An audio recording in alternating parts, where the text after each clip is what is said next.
آج کے دور کے بندر سے آنے پرانے زمانے کا دور تھا۔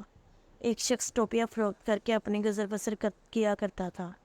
لوگ اس وقت ننگے سر پھرنا مایوس سمجھتے تھے، اس لیے اپنے سروں پر ٹوپی یا پگڑی رکھتے تھے۔ ایک دن گرمی کے موسم میں ٹوپیاں بیچنے والا دوپہر کے وقت ایک درخت کے سائے میں آرام کرنے کے لیے لیٹ گیا۔ اسے نیند آ گئی۔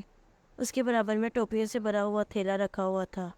جب سو کر اٹھا تو اس نے دیکھا کہ ٹوپیوں سے بھرا ہوا تھیلا غائب ہے۔ اچانک اس کی نظر درخت کے اوپر بیٹھے ہوئے بندروں پر پڑی، جہاں بندر اس کی ٹوپیوں سے کھیل رہے تھے۔ ٹوپیاں فروخت کرنے والا پریشانی میں اپنا سر کھجانے لگا، لیکن وہ یہ دیکھ کر حیران رہ گیا کہ تمام بندر اس کی نقل کرتے ہوئے اپنا اپنا سر کھجا رہے ہیں۔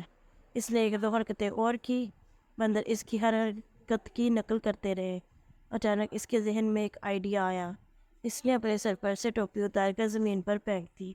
درخت پر موجود تمام بندروں نے اس کی نقل کرتے ہوئے اپنے اپنے سروں سے ٹوپیاں اتار کر زمین پر پھینک دی۔ اس طرح ٹوپیوں کے مالک نے اپنی ٹوپیوں کو جمع کیا، تھیلے میں دوبارہ ڈال کر واپسی کی راہ لی۔ کافی عرصہ بعد اسی ٹوپیوں بیچنے والے کا ایک پوتا بھی ٹوپی فروش بن گیا۔ اس نے اپنے دادا جان سے بندروں والی کہانی سن رکھی تھی۔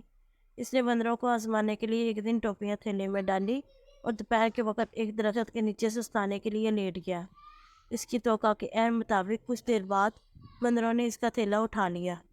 اس نے اپنے دادا کے مطابق سر کھجانا شروع کیا تو بندروں نے بھی اس کی نقل کی، لیکن کچھ دوسری حرکتیں کرنے کے بعد اس نے اپنی ٹوپی زمین پر پھینکی، لیکن بندروں نے اپنی ٹوپیاں نہ پھینکی۔ ابھی وہ سوچ ہی رہا تھا کہ ایک بندر درخت سے نیچے اترا، زمین پر پڑی ہوئی ٹوپی اٹھائی، پھر اس نے ٹوپی فروش کے تھپڑ رسید کیا اور کہا کہ بیوقوف، کیا تو سمجھتا ہے کہ صرف تیرا ہی دادا تھا جو تجھے کہانی سنا گیا؟ ہمارا دادا بھی ہمیں بتا گیا کہ آئندہ کسی ٹوپی فروش کے ہاتھوں بیوقوف نہیں بننا، اس لیے ہم بندروں نے تمہاری نقل میں اپنی ٹوپیوں کو اپنے سروں سے اتار کر پھینکنے سے انکار کر دیا تھا۔ پیارے بچوں، اس واقعے کو غور سے پڑھیں اور دیکھیں کہ انسان اور بندروں سے ہوشیار کون رہا۔ ہماری سوسائٹی کے بندر بھی بندروں کی طرح سیانے ہو گئے ہیں۔ آج اگر ہم دیکھیں تو ہماری سوسائٹی میں دوسروں کو بیوقوف بنانے کے وبا عام ہے۔